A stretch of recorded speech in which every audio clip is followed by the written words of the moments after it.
Ang mga anghel ay mga espiritual na nilalang na may karunungan, emosyon, at kalooban.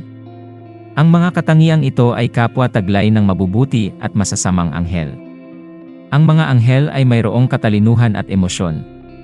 Ang mga anghel ay mga espiritual na nilalang at walang pisikal na katawan. Kahit na ang mga anghel ay walang pisikal na katawan, ito ay hindi nakakaapekto sa kanilang personalidad. Ang kaalaman ng mga anghel ay limitado sapagkat sila ay mga nilalang din lang ng Diyos. Ibig sabihin, hindi nila alam ang lahat ng bagay gaya ng Diyos. Mateo Kapitulo 24 versikulo 36 ay nagsasabing, ngunit walang nakakaalam ng araw at oras ng pagsapit niyon, kahit ang mga anghel sa langit o maging ang anak man. Ang Ama lamang ang nakakaalam nito. Pangalawa, pinag-aaralan ng mga anghel ang Biblia, at ang mundo ng mas magaling kumpara sa mga tao kaya nakakakuha sila ng mga kaalaman dito.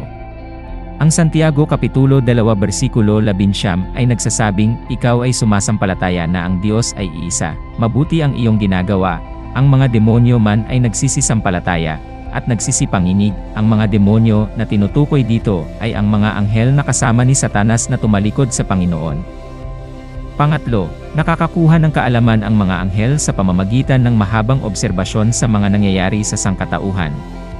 Hindi katulad ng tao, hindi na kinakailangang pag-aralan ng mga anghel ang nakaraan sapagkat naranasan na nila ito.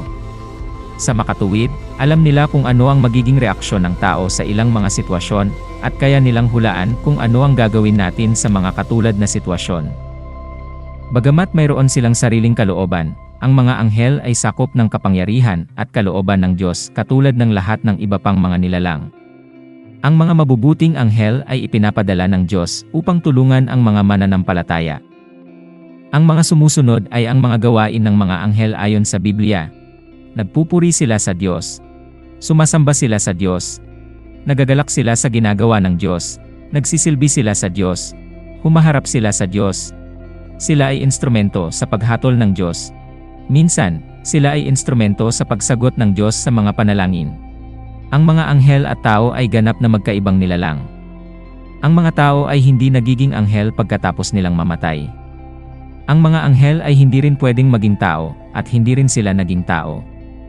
Nilalang ng Diyos ang mga anghel, tulad ng paglalang niya sa sangkatauhan. Hindi mababasa sa Biblia na ang mga anghel ay nilalang na ayon sa kawangis ng Diyos gaya ng tao. Ang mga anghel ay mga espiritual na nilalang na maaaring sa isang panahon ay magkaroon ng pisikal na anyo, ngunit iyon ay pansamantala lamang. Ang mga tao ay mga pisikal na nilalang, subalit may espiritual na sangkap. Ang pinakamalaking bagay na matututunan natin sa mga anghel ng Diyos ay ang agad-agad at walang pagtatanong na pagsunod nila sa mga utos ng Diyos.